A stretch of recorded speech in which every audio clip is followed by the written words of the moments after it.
The cold seeped through the floorboards of the Rollins Territorial Bank, a familiar Wyoming chill that promised a long winter. Beckett Shaw felt it in the old bullet crease in his thigh, a dull ache that served as his body's almanac. He stood in line, a man trying to be invisible, his hat pulled low, his gaze fixed on the worn pine of the teller's cage. All he wanted was to deposit the meager earnings from selling off 2 heifers, settle his account at the general store, and ride the 12 miles back to the solitude of his ranch before the sun dipped low. He was a man cultivating quiet, tending to it as carefully as a dry season garden. The quiet shattered. The bank's double doors flew open with a percussive slam that echoed like a gunshot. 2 men burst in their faces, obscured by dusty bandanas, shotguns held low and level. A third man, taller and broader than the others, followed his movements, practiced and efficient. He carried a heavy Colt Peacemaker, and his eyes, cold and dark above the cloth, swept the room with an unnerving calm. Nobody moves. And the tall man's voice was a low growl, a sound that cut through the sudden terrified silence. "Hands where I can see 'em." Beckett's own hand, which had instinctively dropped toward the holstered pistol at his hip, froze. His past life, the one of bounties and gun smoke, surged in his veins, a phantom limb twitching with memory. But he was done with that. He was Beckett Shaw, a rancher, a customer. He raised his hands slowly, deliberately, keeping his eyes down. Trouble had a way of finding the man who looked for it. The 2 men with shotguns fanned out their weapons, keeping the bank's half-dozen patrons and 2 tellers pinned against the walls. The tall leader vaulted the counter with practiced ease, shoving a canvas sack at the trembling junior teller. Every last dollar. And be quick about it. Beckett focused on the scuffed toes of his boots, counting his breaths, willing the scene to play out and end. It was just money. But as the outlaws worked, their movements grew bolder, their greed spilling beyond the bank's cash drawer. One of them, a wiry man with a nervous twitch, moved along the line of patrons, snatching a wallet from an old farmer, a pocket watch from a merchant. He stopped in front of a young woman clutching a small boy to her side.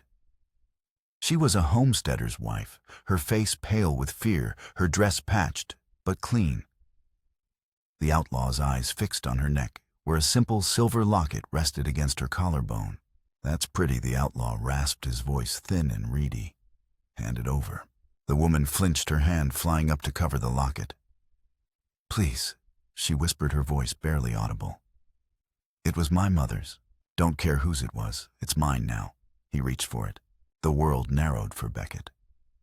The air grew thick, the sounds of the robbery fading into a dull roar in his ears. The locket. It was oval with delicate floral etchings around the border, hanging from a simple chain. It was identical to the one his wife Sarah had worn every day of their short life together, the one she was wearing the day she died. He was suddenly no longer in the Rollins Bank. He was back 5 years, standing on a sun-scorched street in a dusty Texas border town.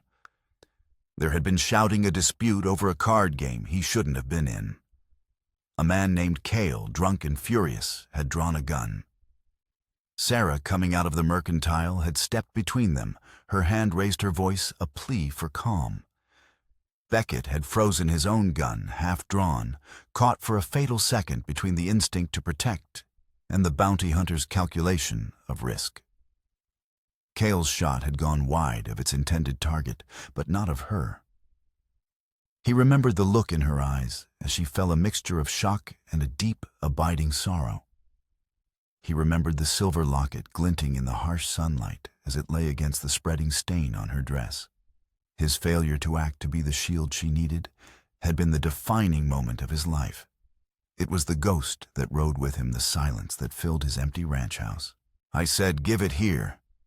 The outlaw's shout ripped Beckett back to the present. He tore the locket from the woman's neck, the chain snapping. The woman cried out a sound of pure loss and pulled her son tighter. The outlaw laughed a cruel, ugly sound and held the locket up to the light. In that instant, every quiet day Beckett had built for himself crumbled to dust. The raw, unhealed wound of his past was torn open. This wasn't just a robbery anymore. It was a desecration. It was Sarah falling over and over again. He saw the tall leader stuffing the last of the money into the sack, preparing to leave. They had what they came for. There was no reason for this casual cruelty, this theft of something beyond price. The bounty hunter in him, the part he had tried to bury, took control. His hands lowered slowly. His body shifted, finding its balance. His eyes no longer downcast, fixed on the man holding the locket. The temperature in the bank seemed to drop another 10 degrees. The quiet man in the corner was gone, replaced by something older, colder, and far more dangerous. The robbery was over. His war was just beginning. After the outlaws vanished, leaving behind a wake of shattered glass and shattered nerves, the town of Rollins slowly exhaled. The red dust, stirred by their frantic departure, settled back onto the windows of the general store and the silent face of the town clock. It was a dust that coated everything in Rollins, Wyoming, a fine powder of hardship and endurance. It clung to the weary faces of homesteaders who had seen too many dry seasons and clung to the hopeful facades of businesses that operated more on credit than on coin. The air itself was a mixture of coal smoke from the morning train and the smell of horses and hay, a scent that hung heavy in the cold, thin atmosphere. Sheriff Tully Raines arrived minutes later, his face a roadmap of 58 hard years. He moved with the stiff-legged gait of a man whose bones remembered every fall from a horse and every brawl in a saloon. He took statements, his questions methodical, his gaze missing nothing. When he got to Beckett, he paused. "You saw it all, Shaw." "Most of it," Beckett said, his voice flat.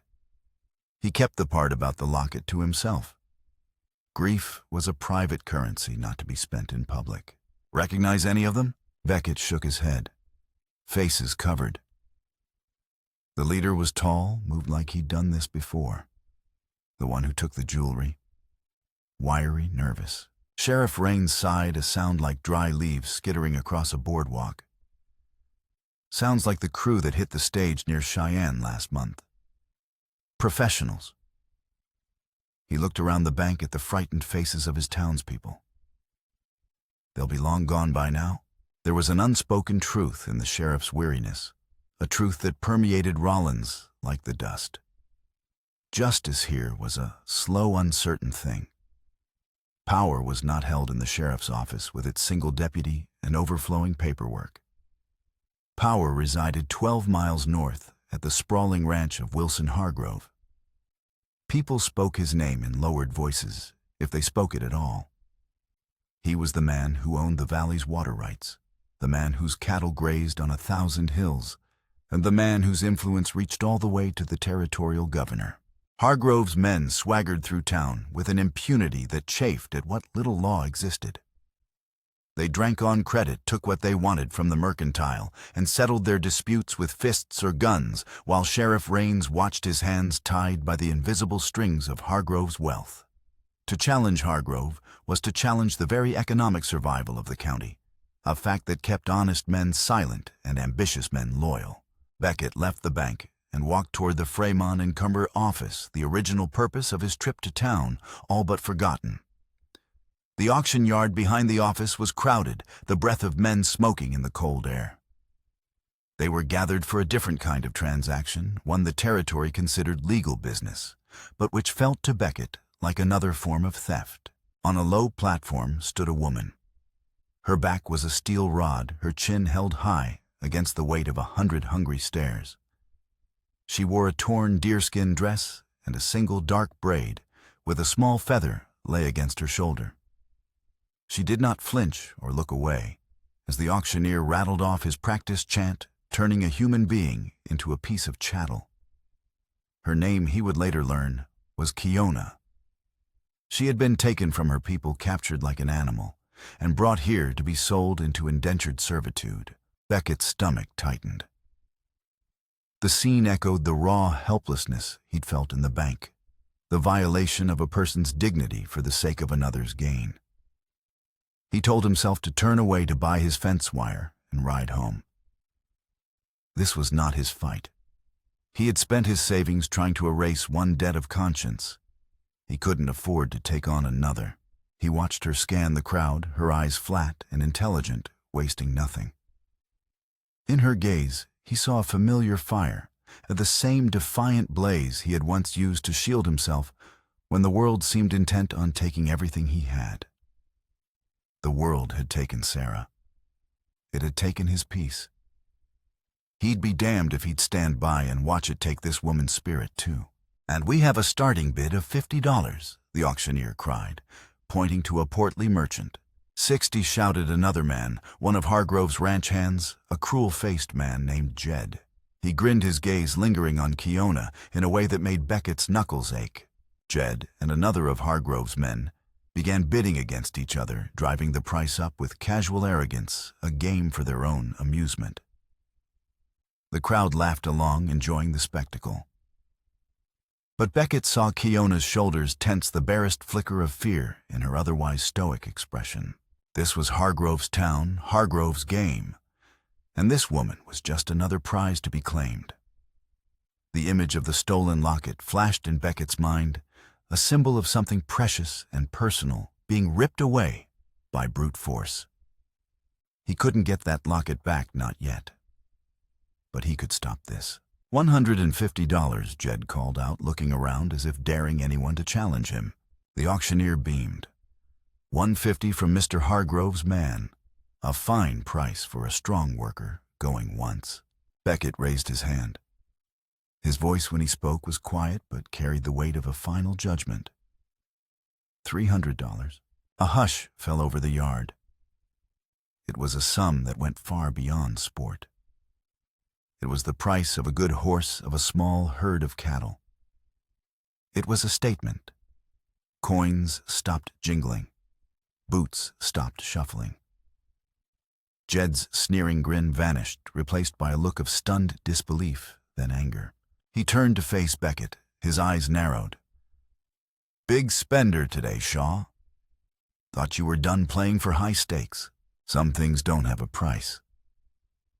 Jed Beckett replied, his voice low and flat.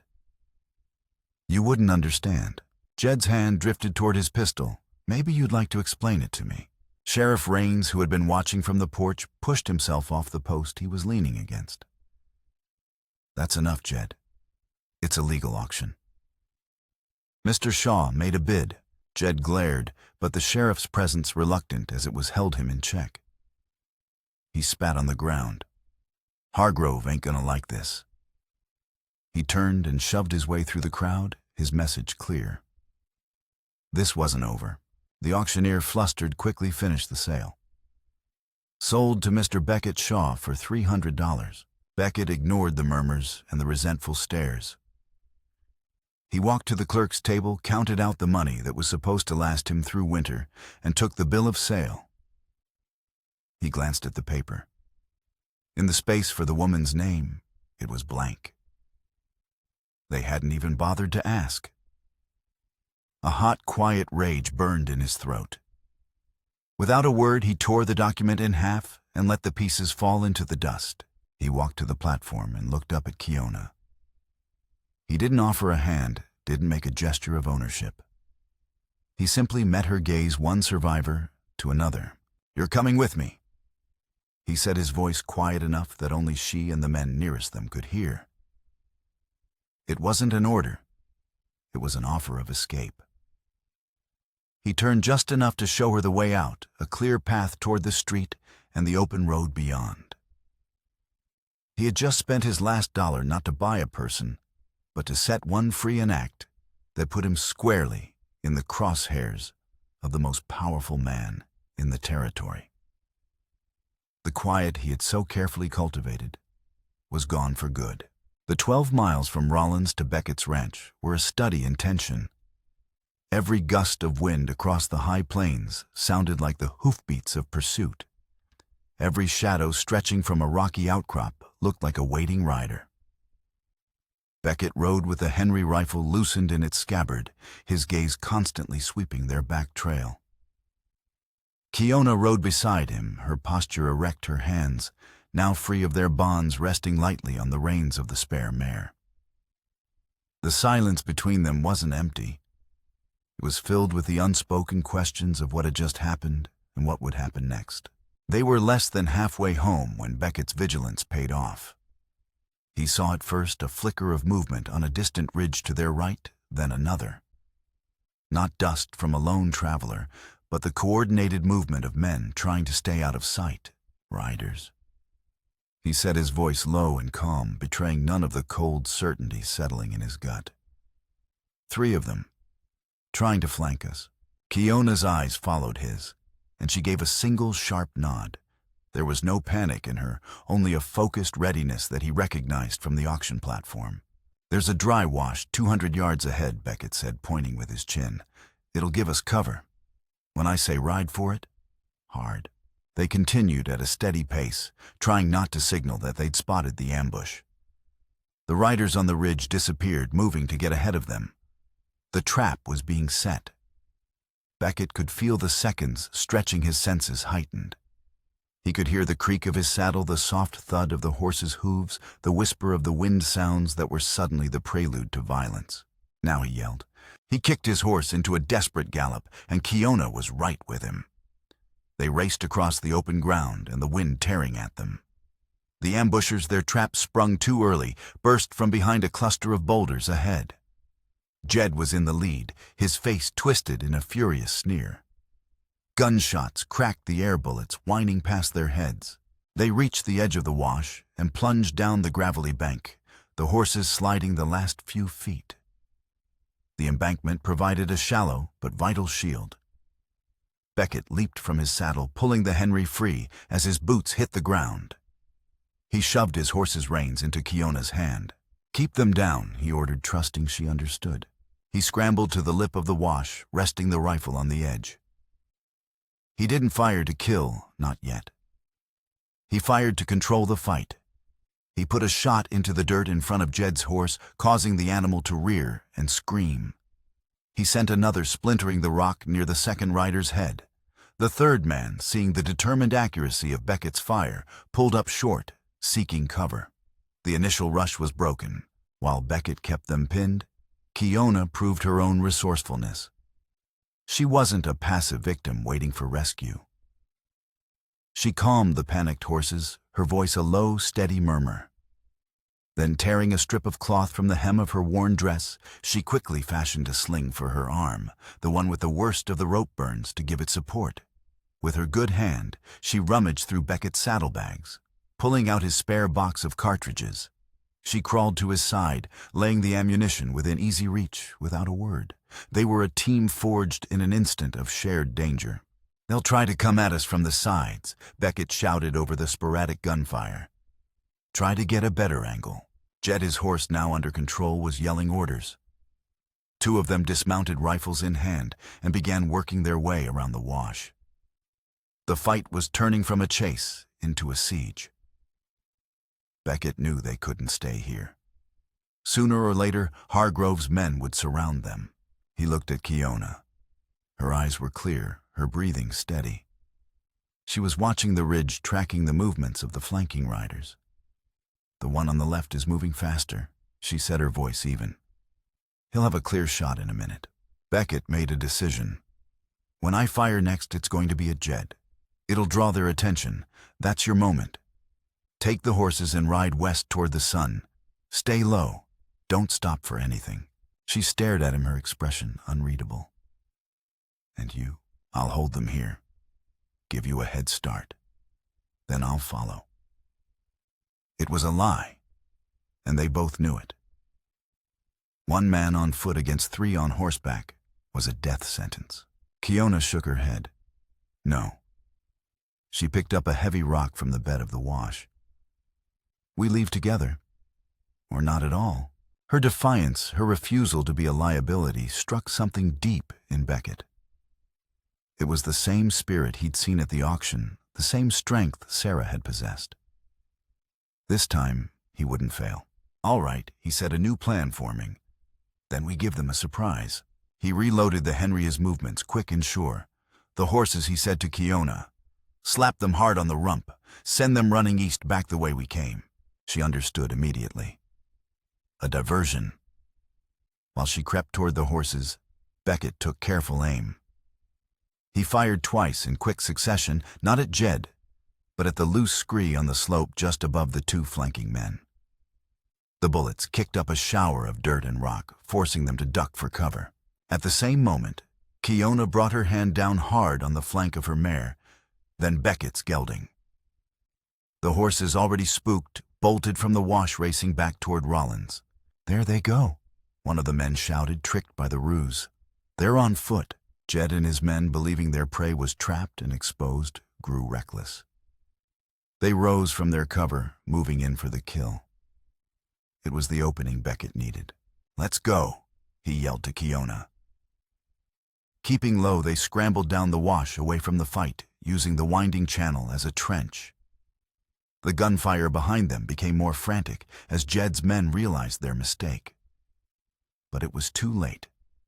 Beckett and Kiona ran, their lungs burning, until the sounds of the pursuit faded behind them. They had escaped, but they were afoot miles from home, with Hargrove's men now knowing exactly how determined they were. They walked for 2 hours in the fading light, the bond between them solidifying with every shared step across the harsh landscape. Back at the ranch, a fragile trust began to grow in the quiet spaces of the small, weathered house. Kiona moved with a self-contained grace, claiming her space without asking permission. She found a needle and thread and meticulously mended the tear in her dress, her stitches small, and even an act of reclaiming herself. For Beckett, the ranch was no longer silent. Her presence filled the emptiness, a quiet counterpoint to the ghosts of his past. But the ghost of the locket remained. The image of it being torn from the homesteader's wife was burned into his memory. He felt a compulsive need to find it, to right that small, symbolic wrong. It was a quest for a piece of his own shattered past. He began his investigation subtly. He rode to the homestead of the woman from the bank, claiming he was checking on her and her boy. While there, he asked careful questions about the outlaws. She remembered a detail: one of them had a tattoo of a coiled snake on his wrist. That small clue was a start.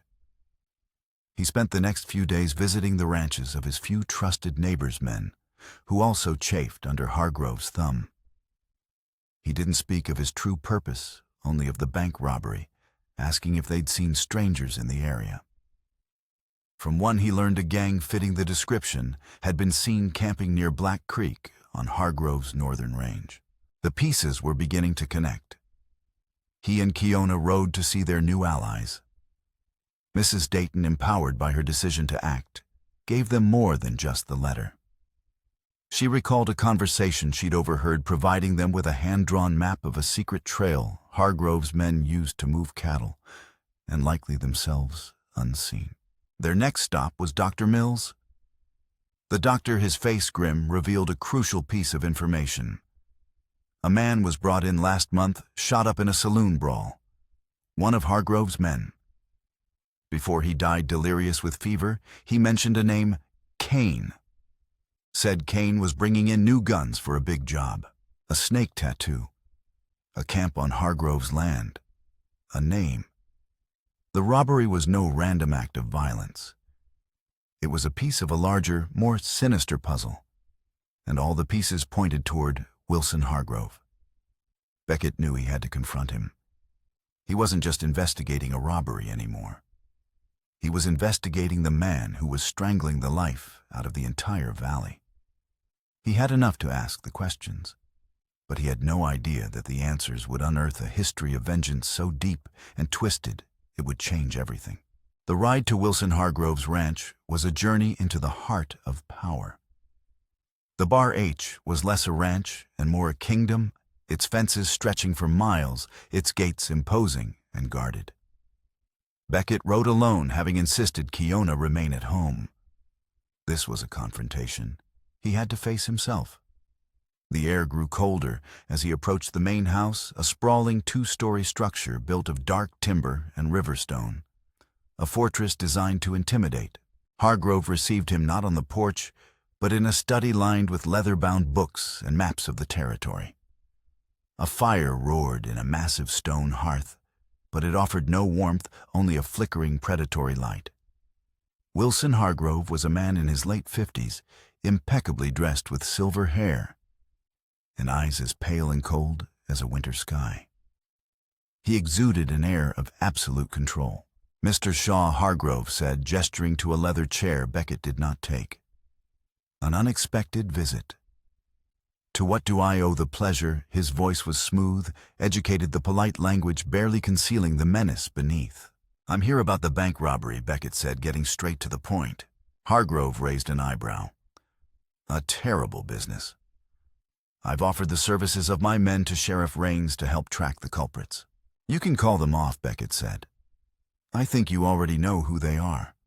A man with a snake tattoo on his wrist. A leader named Kane. They've been camping on your northern range." Hargrove's placid expression didn't change, but Beckett saw a flicker of something in his eyes, not surprise but a cold amusement.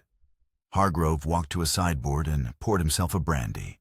"You've been busy, Mr. Shaw. For a man who just wants to be a quiet rancher, you seem to have a knack for finding trouble." Or perhaps he took a slow sip for creating it. "First the auction, now this amateur detective work. I'm not interested in your land, Hargrove." At this, Hargrove laughed. It was not a pleasant sound. It was sharp and brittle like ice cracking. He set his glass down with a decisive click. "My boy, you still don't understand, do you? You think this is about your pathetic little patch of dirt, about some Indian girl you decided to rescue?" He shook his head in mock pity. "This has never been about land." He walked to his desk and unlocked a drawer. From it, he pulled a small velvet-lined box. He opened it and turned it toward Beckett. Inside, resting on the worn velvet, was the silver locket from the bank. This, Hargrove said, his voice dropping, losing its polite veneer and taking on a raw, venomous edge, "is what this is about." Beckett stared at the locket, confused. "You robbed a bank for that." "Not for that," Hargrove corrected him.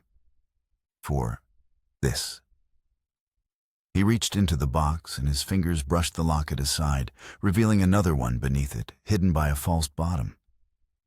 This one was older, the silver tarnished with age, but the floral etching was unmistakable. It was identical.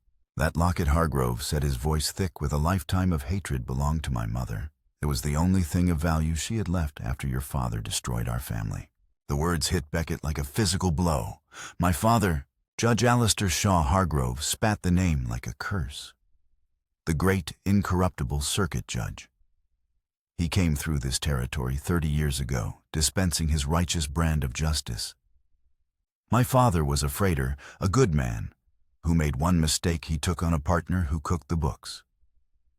When the business failed, your father didn't see a victim of circumstance. He saw a criminal. He made a ruling, a harsh but perfectly legal ruling that stripped my family of everything. Our land, our business, our good name. We were ruined." He picked up the locket.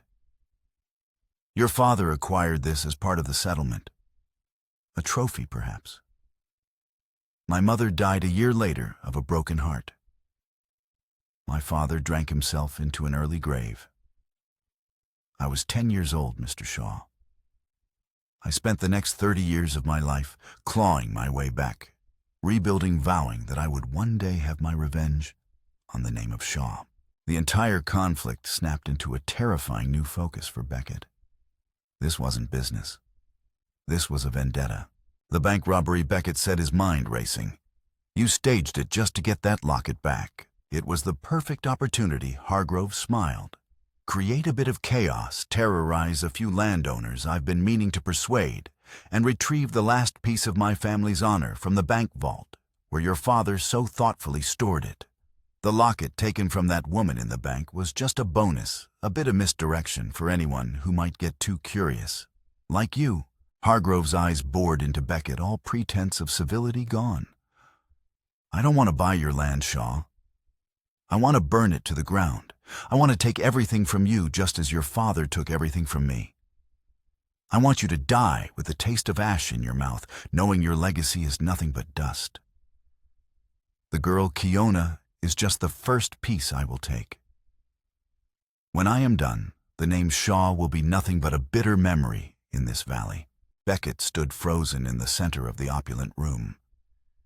He had ridden here expecting a fight over property, over power. Instead, he had stumbled into a multi-generational war he didn't even know he was a part of. He was no longer just a man defending his home. He was the last heir to a legacy of perceived injustice, the final target of a patient and monstrous revenge. The fight for his land had just become a fight for his life, and for the very memory of his name. The ride back from Hargrove's ranch was a blur of dust and dread. The world had tilted on its axis, and Beckett was struggling to find his footing. Every rock and tree seemed to mock him silent witnesses to a history he had never known. Hargrove's confession echoed in his mind, a poison that seeped into every thought. This wasn't a man who could be reasoned with or bought off. This was a man fueled by a decades-old fire of pure hate. He found Kiona in the corral, patiently working with the spare mare, her calm presence a stark contrast to the storm raging inside him. She looked up as he approached, her perceptive eyes immediately registering the change in him. "What happened?" she asked, her voice steady. He told her everything. The story of his father, the judge, the ruined Hargrove family, the 2 silver lockets, the vendetta that had been simmering for 30 years. He laid it all out under the vast, indifferent Wyoming sky, the words tasting like ash in his mouth. Kiona listened without interruption, her expression thoughtful. When he finished, she didn't offer sympathy. She offered clarity. "This changes nothing," she said. "Except now we know the fight is not for land, but for life. His goal is not to make you move, but to make you break." Her simple, powerful truth cut through his turmoil. She was right. The stakes were higher, but the path was the same. They had to survive. They didn't have to wait long for Hargrove to make his next move. Retaliation came that very night, not with stealth, but with overwhelming, brutal force. It was well after midnight when the frantic barking of their dog Pike tore them from a restless sleep. Beckett was at the window in an instant, the Colt peacemaker in his hand. In the moonlight, he saw them. A dozen riders' torches held high, circling the house like vultures. They weren't there to send a message. They were there to end it. "Get dressed," he said to Kiona, his voice grim. "We have to get out." Flames erupted from the side of the barn as one of the riders threw a torch. The dry timber caught instantly, the fire roaring to life with terrifying speed. Another torch landed on the porch of the house. The back window, Beckett yelled, grabbing the Henry rifle from its rack. "Go, I'll hold them off." Kiona didn't argue. She grabbed the small pouch containing their few precious documents and the silver concho Winter Fox had given them. While she worked at the stubborn north window, Beckett stood at the front door, firing into the darkness, not to hit, but to slow them down, to buy Kiona precious seconds. Bullets ripped through the thin walls of the house, splintering wood, shattering the last of their crockery. The heat from the burning porch was becoming intense. "The window's open," Kiona cried. Beckett fired 2 more rounds, then fell back from the door as smoke filled the room. He followed her through the window, tumbling out into the cold night air just as the front of the house began to catch fire. They ran for the cover of the cottonwoods along the creek bed, Pike running low beside them. From the trees, they watched in helpless fury as their home was consumed by flames. Hargrove's men rode around the inferno, whooping and firing their guns into the air, celebrating their victory. They had lost everything: the ranch, the barn, the few possessions they had. The physical evidence they had so carefully gathered was now nothing more than ash. They were alive, but they were homeless, hunted and stripped of their weapons against Hargrove's power. As the flames lit up the night sky, casting their drawn faces in a hellish orange glow, they hit their lowest point. But Hargrove wasn't finished. As they made their way on foot through the darkness toward the faint hope of Mrs. Dayton's homestead, they knew his next move would be to turn the law itself against them. By morning, the story would be all over the county. The renegade Shaw and his Apache wife, colluding with hostile Indians, had burned their own ranch to cover their tracks before fleeing. Warrants would be issued. Every man's hand would be turned against them. They were no longer just ranchers defending their property. They were fugitives. Hargrove had taken their home, their evidence, and now he was taking their names, twisting them into the very thing he claimed to be fighting. They had nothing left but each other and a burning, desperate need for justice against the coming dawn. The church bell in Rollins tolled a deep, mournful note, not for Sunday service, but as a stray bullet from the street struck its bronze lip. Rain, cold and relentless, lashed against the stained glass windows, turning the world outside into a blurred watercolor of mud and fury.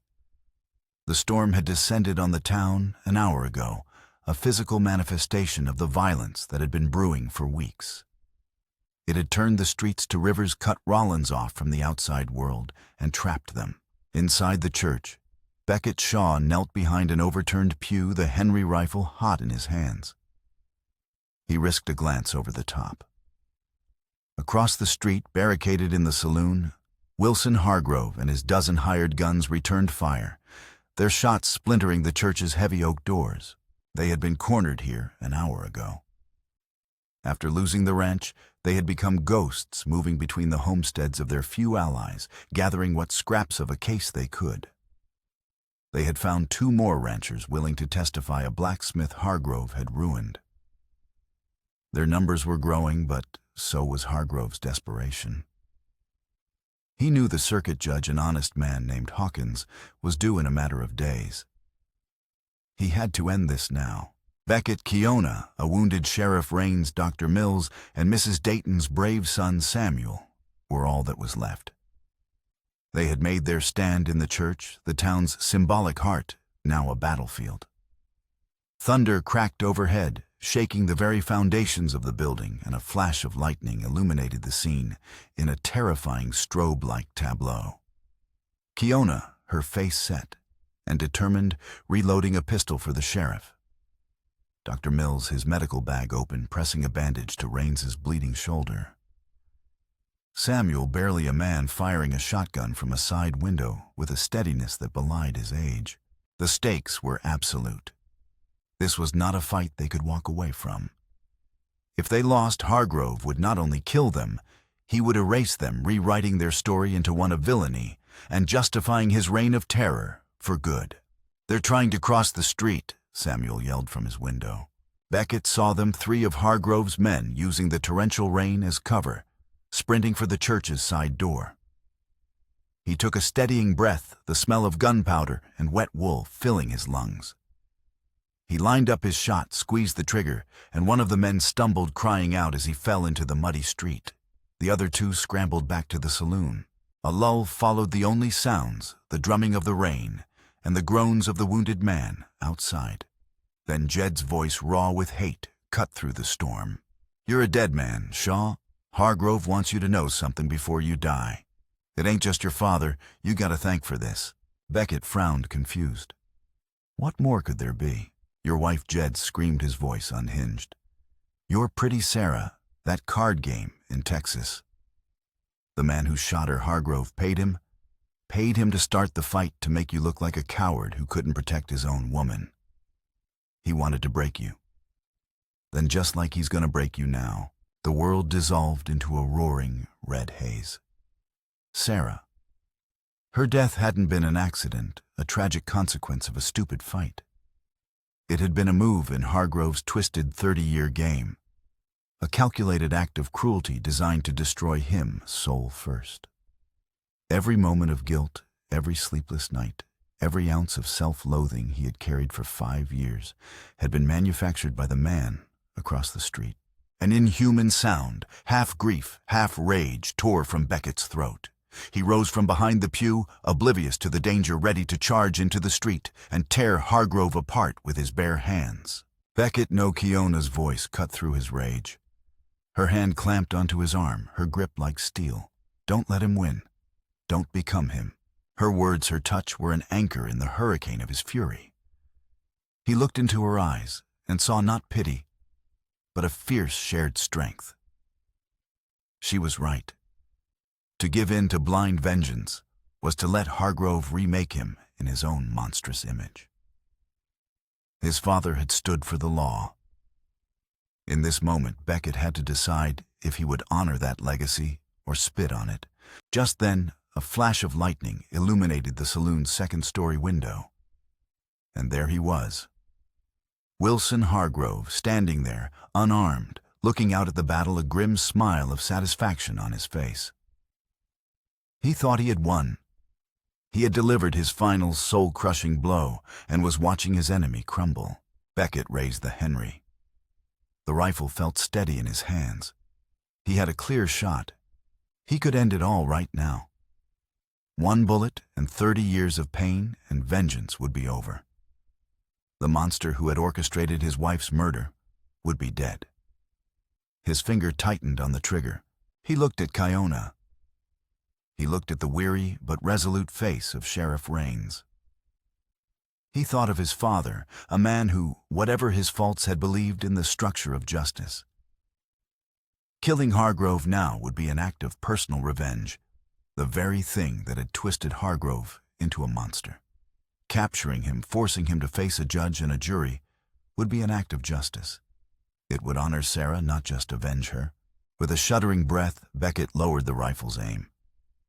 He fired not at Hargrove's heart, but at the window frame beside him. The glass shattered, showering Hargrove with shards, wiping the smile from his face. The message was clear: I can, but I won't. The shot seemed to break the spell of the fight.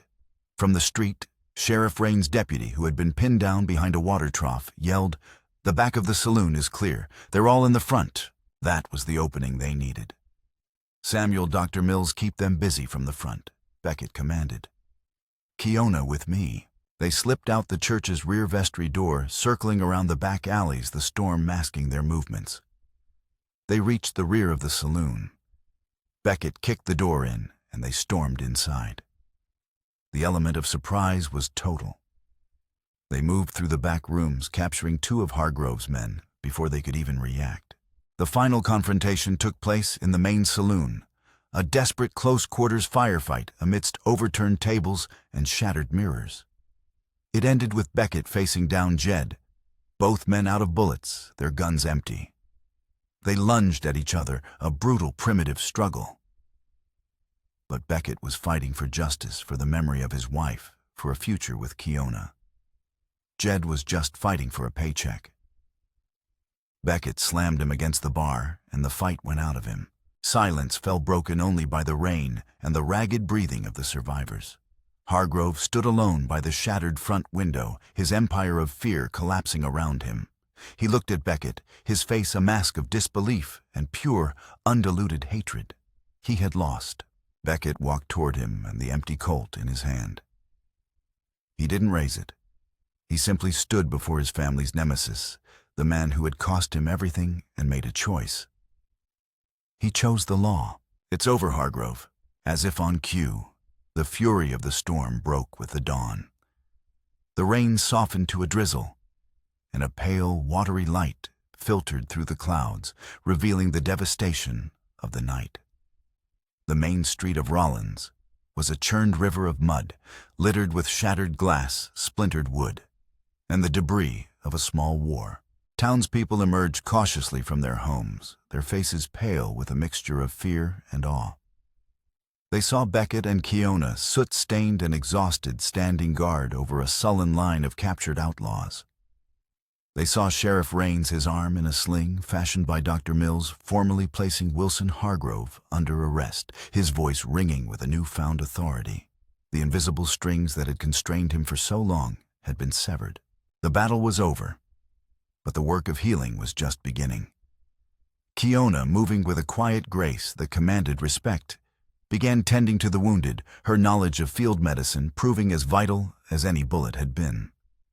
Beckett organized a work crew to clear the streets, and men who had previously lowered their eyes in his presence. now stepped forward to help, their silence replaced by a grudging admiration. In the crucible of the siege, the town had seen who its true leaders were. The fates of the players in the drama were settled in the quiet moments that followed. Jed Hargrove's cruel foreman would face the gallows for his part in the violence. And for past crimes the townspeople were now emboldened to speak of. Dr. Mills, though he would never see his daughter again, found a measure of peace in knowing her story was finally part of the public record. Samuel Dayton returned to his mother's farm, a boy no longer having proven himself a man of courage. And Sheriff Tully Raines, weary but vindicated, would wear his badge with a weight and a pride he hadn't felt in years. Hargrove himself was locked in the town's small jail cell, his power broken, his arrogance replaced by a simmering, impotent rage. He was no longer a king in his castle, but just another criminal awaiting the slow, inexorable turning of the wheels of justice he had so long despised. The spell of fear he had cast over the valley was broken. Weeks later, Circuit Judge Hawkins arrived in Rollins. He was a stern-by-the-book man who listened patiently as the story of Wilson Hargrove's reign unfolded in his makeshift courtroom. Witness after witness, ranchers, merchants, Keona Winter Fox, Dr. Mills, and Beckett himself took the stand. Hargrove was tried, convicted, and sentenced to life in the territorial prison. His empire, built on fear and intimidation, crumbled to dust. With justice served the town, and its people began to heal. Rollins felt lighter, the air cleaner. People spoke to each other in the streets, their voices no longer hushed. They were rebuilding not just their town, but their community. One afternoon, Sheriff Raines called Beckett to his office. "We were clearing out Hargrove's desk at the ranch," he said, pushing a small, dusty lockbox across his own desk. "Found this hidden in a secret compartment." Beckett opened the box. Inside was a single letter, the paper yellowed with age. The ink faded, but still legible. It was dated 30 years ago, written in his father's hand, and addressed to Hargrove's father. He read it, his breath catching in his throat. It was not a letter of triumph or condemnation. It was a letter of profound regret. In it, Judge Alistair Shaw acknowledged the harshness of his ruling, explaining that his hands had been tied by the letter of the law, but that his conscience was heavy. He expressed his deepest sympathies for the Hargrove family's plight, and more astonishingly, he outlined a plan for restitution from his own personal funds, an offer of a loan to help them start again. The letter had been written just before his father's death and had clearly never been sent or received. A wave of tragic irony washed over Beckett. Wilson Hargrove had built his entire life on a foundation of hatred for a man who was not the villain he believed him to be. His quest for revenge was born from a misunderstanding, a tragedy of missed communication that had festered into a generational cancer. Weeks turned into months. The snows of winter melted, and the high plains bloomed with the stubborn green of spring. Beckett and Keona stood on the hill overlooking the charred remains of their ranch. In their hands were new plans for a house with strong walls and a solid foundation. Beckett held 2 silver lockets in his palm. One was his wife's, a symbol of the love and loss that had shaped him. The other was Hargrove's mother's, a symbol of the pain and hatred that had nearly destroyed them all. He walked to the small, unmarked grave on the far side of their property, where he had buried Sarah all those years ago. He knelt and placed her locket on the simple wooden cross, a final goodbye to the ghost of guilt he had carried for so long. Then, in a gesture that required more strength than any gunfight, he rode to the forgotten corner of the county cemetery, where Hargrove's mother lay in an unmarked grave. He knelt in the new grass and placed her locket on the ground above her. It was an act of forgiveness, a quiet refusal to let the cycle of hate continue. He was not just burying the past, he was planting a future free from its poisoned roots. He remounted and rode back to the hill where Keona waited. The sun was setting, painting the sky in hues of orange and purple. She smiled a promise of all the sunrises yet to come. Together, they turned their horses and rode down toward their land, the past finally laid to rest, ready to build their future.